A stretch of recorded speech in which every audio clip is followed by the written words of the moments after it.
সবাইকে আরও একবার স্বাগত জানাচ্ছি আমার আরও একটি নতুন ইউটিউব ভিডিওতে। আশা করি সবাই অনেক ভালো আছেন। তো আজকে আমি দ্য ডেইলি স্টারের আরও একটি রিপোর্টকে বাংলায় অনুবাদ করব। তাহলে চলুন ভিডিওটি শুরু করা যাক। এখানে বলছে Bangladesh is worry amid US immigration crackdown. ভেঙে বললে বাংলাদেশ ইজ ওয়ারিড অর্থাৎ বাংলাদেশিরা চিন্তিত। অ্যামেইড মানে হচ্ছে চলাকালে বা মধ্যে, কিসের মধ্যে? ইউএস ইমিগ্রেশন ক্র্যাকডাউন অর্থাৎ যুক্তরাষ্ট্রের অভিবাসন দমন অভিযান। ক্র্যাকডাউন মানে হচ্ছে দমন অভিযান। তাহলে বাংলাদেশিরা চিন্তিত যুক্তরাষ্ট্রের অভিবাসন দমন অভিযানের মধ্যে। তাহলে এই সেন্টেন্সটাকে পুরোটা বাংলায় বললে এমন হচ্ছে যে যুক্তরাষ্ট্রের অভিবাসন দমন অভিযান চলাকালে বা যুক্তরাষ্ট্রের অভিবাসন দমন অভিযানের মধ্যে বাংলাদেশিরা চিন্তিত। এখানে বলছে 31 already deported officials say more could be sent back. ভেঙে বললে 31 অলরেডি ডিপোর্টেড শব্দের অর্থ হচ্ছে বিতাড়িত। তাহলে 31 জন, 31 মানে 31, তাহলে 31 জন অলরেডি ডিপোর্টেড, 31 জন ইতোমধ্যে বিতাড়িত হয়েছে। অফিসিয়ালস সে অর্থাৎ কর্মকর্তারা বলে মোর কুড বি সেন্ট ব্যাক আরও বেশি ফেরত পাঠানো হতে পারে।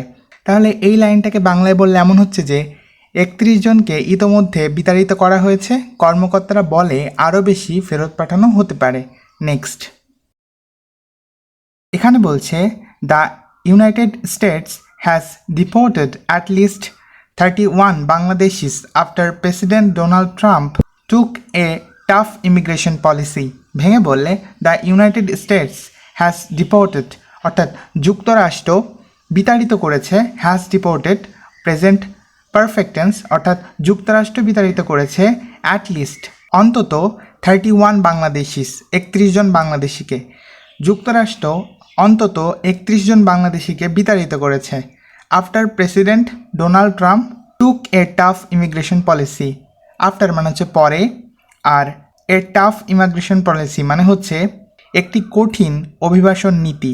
তাহলে একটি কঠিন অভিবাসন নীতি রাষ্ট্রপতি ডোনাল্ড ট্রাম্প কর্তৃক গৃহীত হওয়ার পরে যুক্তরাষ্ট্র অন্তত 31 জনকে বিতাড়িত করেছে। তাহলে এই সেন্টেন্সটাকে বাংলায় বললে এমন হচ্ছে যে রাষ্ট্রপতি ডোনাল্ড ট্রাম্পের একটি কঠিন অভিবাসন নীতি গ্রহণ করার পরে যুক্তরাষ্ট্র অন্তত 31 জন বাংলাদেশিকে বিতাড়িত করেছে। নেক্সট,